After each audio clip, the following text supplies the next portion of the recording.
바리스타 배우거든요. 2년 동안 배웠어요. 커피숍 배우. 한국이 굉장히 급속한 성장을 이뤘잖아요. 동질화의 원리였다고 생각해요.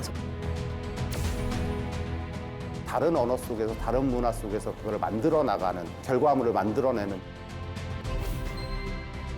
국민과 안전하게 정주할 수 있는 어떤 이런 환경을 만들려고 비어있는 일자리를 메꿔주면서 오히려 물가 안정이나 사회적 비용을 분담하는 역할을.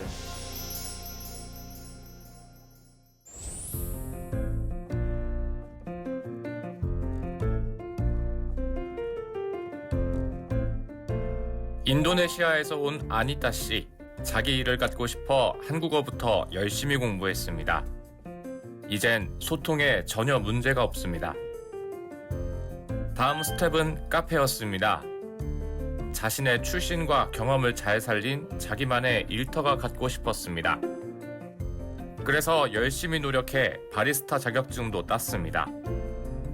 루악 등 인도네시아 커피를 맛볼 수 있는 아늑한 곳입니다. 장사가 꽤 잘 돼 레스토랑 겸 카페도 인근에 추가로 열었습니다. 한국은 든든한 자신만의 일을 갖게 도와준 감사한 곳입니다. 주민센터 가서 거기서 한국어 배워. 무료 애들어요. 얼마나 좋아요. 뭘 배우고 싶으면 제가 제빵이나 뭐든 다 해. 진짜 한국이 좋은 나라예요. 돈 없어도 노력하면 하려면 해요. 신청해갖고 배우면 돼요. 또 한국은 무엇보다 소중한 가족을 갖게 해준 곳이기도 합니다.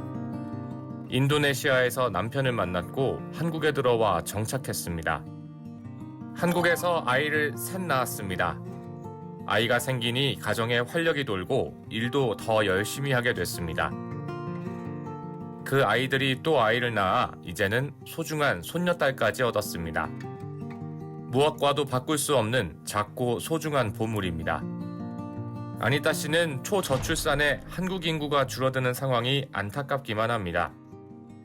일할 사람도 소비할 인구도 자꾸 줄고 있기 때문입니다. 외국인 유입이 부족한 인구를 채우고 경제에 활력을 불어넣을 수 있기를 기대합니다. 여기 와갖고 또 애 많이 낳으면 좋겠어요. 여기 너무 사람이 없어요. 내가 천절 다는데 다 노인이에요. 그 어린이들 많이 있으면 더 재밌을 것 같아요. 더 발전해 할 수 있는데. 갈수록 한국에 대한 애정이 늡니다. 주변 사람들을 만나면 한국을 칭찬하고 다닙니다. 가능한 한국을 더 많이 알리고 싶습니다. 인도네시아 축구, 한국 축구 붙으면 내가 한국 축구 응원한 것 같아요. 아니타 씨 같은 결혼 이민은 지속적으로 증가하고 있습니다. 재작년 국내에서 결혼을 하거나 이민 온 여성 외국인은 약 12만 명에 달합니다. 이 중 79.6%가 결혼 이민입니다. 약 9만 4,800명의 여성이 결혼 이민을 위해 우리나라를 방문했다고 볼 수 있는 셈입니다. 꼭 결혼이 아니어도 비수도권을 중심으로 외국인 수는 지속적으로 늘고 있습니다. 전남, 경남, 울산, 충남, 강원 등에서 외국인 주민 수가 전년보다 7% 이상 늘었습니다. 지방을 중심으로 빠르게 진행되는 인구 소멸의 빈자리를 외국인들이 채워가고 있는 겁니다. 바로 여기에 생각해볼 부분이 있습니다. 외국인이 왜 필요한 걸까? 단순히 부족한 인구수를 채우거나 노동력을 제공하면 끝인 걸까? 기계가 인간의 노동력을 대신하는 미래가 오면 늘어난 외국인을 어떻게 할 건가? 답을 찾아보자면 다양성에 주목할 필요가 있습니다. 더 정확하게는 다양성에서 발현되는 새로움에 주목할 필요가 있습니다. 우리가 그동안 한국이 굉장히 급속한 성장을 이뤘잖아요. 이 발전의 원동력이 뭐였냐면 동질화의 원리였다고 생각해요. 그동안 이 동질적인 것을 힘으로 삼아서 엄청난 효율을 구축을 해서 빨리 급속도로 효율적으로 압축적인 성장을 하는 데 성공했습니다. 지금 과연 이제 그런 성장이 더 유효한가라고 우리가 질문을 던져볼 필요가 있어요. 문명사적 전환점을 맞이한 4차 산업혁명의 시대에는 다름을 바탕으로 한 창의성이 없다면 살아남기 어렵단 말입니다. 창의력은 다양성을 바탕으로 성장합니다. 다양한 경험과 지식, 문화가 융합된 곳에서 창의적인 게 나올 수 있습니다. 바로 이 지점에서 외국인 유입의 방향성을 생각해 볼 수 있습니다. 미국은 누구나 아는 대표적인 다인종 국가입니다. 윈도우스에 이어 스마트폰을 내놔 세상을 바꿔놓았고 이젠 AI도 리드하고 있습니다. 성장의 키워드는 어떻게 보면 창의성. 이런 창의성이라는 것은 개인의 그런 자유와 이런 것들이 극대화될 때 효율적으로 발현될 수 있거든요. 다양성의 공존이 이러한 자율성을 높이고 또 우리가 새로운 창의적인 생각을 제3의 것을 생각해보지 못했던 제3의 방식을 우리가 창발적으로 만들어내는데 굉장히 중요한 조건이라고 생각합니다. 이미 이런 다양성의 창의력화는 현실로 나타나고 있습니다. 국내 대학에 들어온 본국 상위 0.1%의 학생들은 끊임없이 문제에 새로운 접근을 시도합니다. 다양한 문화적 배경, 경험 등을 바탕으로 하고 있습니다. 요즘은 이런 학생들이 많아야 대학 평가도 올라갑니다. 새로운 것들을 만들어내는 방법, 그리고 다른 언어 속에서 다른 문화 속에서 그걸 만들어 나가는 또 결과물을 만들어내는 부분들, 대한민국의 연구력의 향상에 크나큰 역할을 할 것이라고 생각하고 이쯤에서 역차별 우려가 나올 수 있습니다. 외국인이 일정한 역할을 하고 그로 인해 계속 들어오게 된다면 한국인들은 다 양보하고 내줘야 하는 거냐는 의문이 들 수 있습니다. 전문가들은 두려움은 무지에서 온다고 설명합니다. 우리 이민 정책의 역사와 현 상황을 제대로 알면 지나친 걱정은 하지 않아도 될 거란 말입니다. 서구 사회는 지정학적 특성상 국가 형성 시절부터 이민자들을 받아들이기 시작했습니다. 그로 인해 이민자 수나 인적 자원 관리에 어려움을 겪었습니다. 반면 우리나라는 선진국 반열에 들어온 후 이민 정책을 세워 받아들이기 시작했습니다. 세계사적으로 봤을 때 비슷한 사례를 찾기 힘들다고 합니다. 인구 절벽이라는 위기를 맞아 필요에 의해 받아들인 겁니다. 당연히 상대적으로 관리가 용이합니다. 대이민의 시대라고 더 이코노미스트 영국 저널도 얘기를 하고요. 한국은 굉장히 고도화되고 정교화된 이런 출입국 정책을 갖고 있기 때문에 그런 점에 그 역차별 이런 것들이 일어날 확률이 가장 적은 나라 중에 하나가 아닐까라고 생각을 해요. 어떻게 보면 철저하게 우리의 이익, 지금 한국의 그런 국내 상황과 경제 구조, 그다음에 필요로 하는 인력, 수급 이런 것들을 다 면밀히 계산을 해서 쿼터를 정하기 때문에 우리나라 입국 절차는 까다로운 편에 속합니다. 하지만 그렇다고 해서 전혀 우려가 없는 건 아닙니다. 정책이 잘 돼 있다고 하니 안심이 되지만 그래도 직접 얘기를 들어보려고 찾아갔습니다. 법무부는 전 세계적으로 유치 경쟁을 벌이고 있는 우수 인재들을 고르려고 노력한다고 합니다. 개방적으로 한다고 했는데도 당사자들은 까다롭다고 평가한다고 합니다. 또 국내에서의 활동도 부여받은 자격 범위 내에서만 할 수 있습니다. 취업 자격, 유학 자격, 취업을 하고 있는 사람들의 배우자나 자녀 등 출입관리법에 따라서 정해진 활동만을 할 수 있는 겁니다. 불법 취업을 한다거나 위법 행위를 하면 강제 추방도 합니다.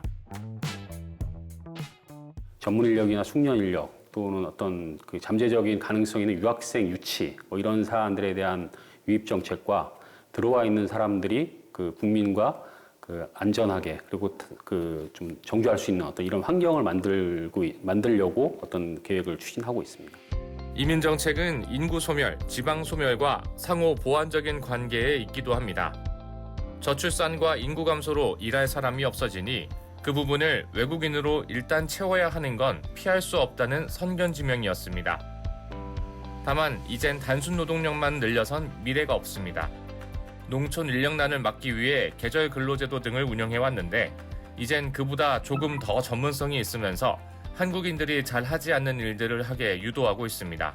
단순 노무 인력하고 다르게 어떤 기술을 갖고 있는 이런 사람들에 대한 쿼터를 그 2,000명에서 한 3만 5천 명 대폭 늘렸습니다. 국민들이 일하지 않거나 좀 그 기피한 어떤 이런 데서 전문성을 살려서 할 수 있도록 하고 있고 다만 이게 그 한국에 살기 때문에 한국어를 필수로 했고요. 현재 국내 인구 중 5% 이상을 외국인이 차지하고 있는 상황. 이미 적지 않은 비율입니다.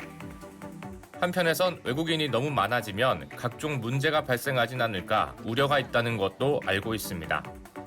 하지만 지나친 걱정은 역효과를 가져올 수 있다고 합니다. 엄격한 절차에 따라 잘 관리되고 있다고 강조합니다. 합법적으로 체류하고 있는 외국인들의 어떤 범죄율 자체는 뭐 형사법무정치연구원의 어떤 통계자를 보더라도 이렇게 국민보다 이렇게 높지는 않게 나오고 있습니다. 그래서 외국인들이 안정적으로 국민과 같이 공존하면서 살아나갈 수 있도록 다양한 정책을 추진해 나가고 있다라고 말씀드릴 수 있겠습니다. 엄격한 기준을 통과해야만 입국할 수 있게 하는 건 필요합니다. 또 그 이후의 관리도 중요합니다. 실제로 해외의 유학생들을 국내로 들여오는 일을 하는 필드에 있는 사람들은 어떤 얘기를 하는지 들어봤습니다. 한마디로 하자면 서로 경제적인 이득이 된다는 설명입니다. 외국인은 큰 돈을 벌어 돌아갈 수 있고 우리나라는 사회 시스템이 보다 안정적으로 작동할 수 있다고 말합니다. 이분들이 공급하는 노동력으로 인해서 이제 물가의 안정을 이제 도모하는 것도 있고요. 사회적 비용을 보완하는 부분이 있습니다. 예를 들어 건강보험 같은 경우 이분들이 납부를 하게 되는데요. 제도적으로 현재 한국에서 들어올 수 있는 외국인 근로자는 연령층이 어리기 때문에 20대나 30대이기 때문에 실질적으로 병원에 가서 혜택을 보는 경우는 적은 상황입니다. 또 현실적으로 꼭 필요한 일이지만 아무도 하지 않는 일을 누군가는 해야 하는 건 분명하다고 강조합니다. 보이지 않는 곳에서 일하고 묵묵히 견딜 수 있어야 하는 일들입니다. 한국인들이 할 수 있는 영역과 외국인들이 할 수 있는 영역이 극명하게 다르다는 겁니다. 젊은 한국인분들 같은 경우에 지방에 가서 돼지 농장에서 최저임금을 받고 일하라고 하면은 과연 일을 할까요? 이분들은 충분히 그런 굳은 일이라고 하더라도 매력을 느끼고 한국에서 일할 수 있는 그런 마음으로 한국에 오게 되기 때문에 지금 비어있는 일자리를 메꿔주면서 오히려 물가 안정이나 다양한 사회적 비용을 분담하는 역할을 할 것으로 예상이 됩니다. 외국인들이 많이 모여 살게 되면서 특정 지역을 점거하는 형태로 가거나 범죄의 거점이 될 수 있다는 식의 인식도 있습니다. 이런 주제들은 영화에서도 종종 다뤄지곤 합니다. 하지만 생각을 바꾸면 한국 속의 외국, 많은 비용을 들이지 않고도 외국의 문화를 경험할 수 있는 곳으로 만들어 나갈 수 있습니다. 미국 사람들이 한인타운에 있는 마트에 와서 한인 마트에 와서 장을 보고 한국 음식을 사가고 서로 이제 공존해서 살고 있거든요. 그 문화를 한국에서 느낄 수 있다 정도로 생각을 해주시면은 더 다양하게 이제 문화를 한국 내에서도 즐길 수 있는 상황이 될 것 같습니다. 전 세계가 유례없는 대이민의 시대를 겪고 있습니다. 피할 수 없고 피해서도 안 되는 길입니다. 어떻게 보면 인구 소멸과 지방 소멸을 겪고 있는 우리에게 또 하나의 기회가 될 수 있습니다. 다양성을 어떻게 받아들여 더 새롭게 서로 이익이 되는 방향으로 만들어 나갈지 고민해야 합니다. 이미 그런 시도들이 곳곳에서 일어나고 있습니다. 리부팅 지방 시대, 전 세계 대이민의 시대입니다. 단순히 일손이 부족해 외국인이 필요한 수준을 넘어선 한국만의 독특한 이민 모델이 필요합니다. 다양성이 창의력으로, 그 창의력이 국가 경쟁력으로 이어질 수 있는 그런 모델을 만들어가야 합니다.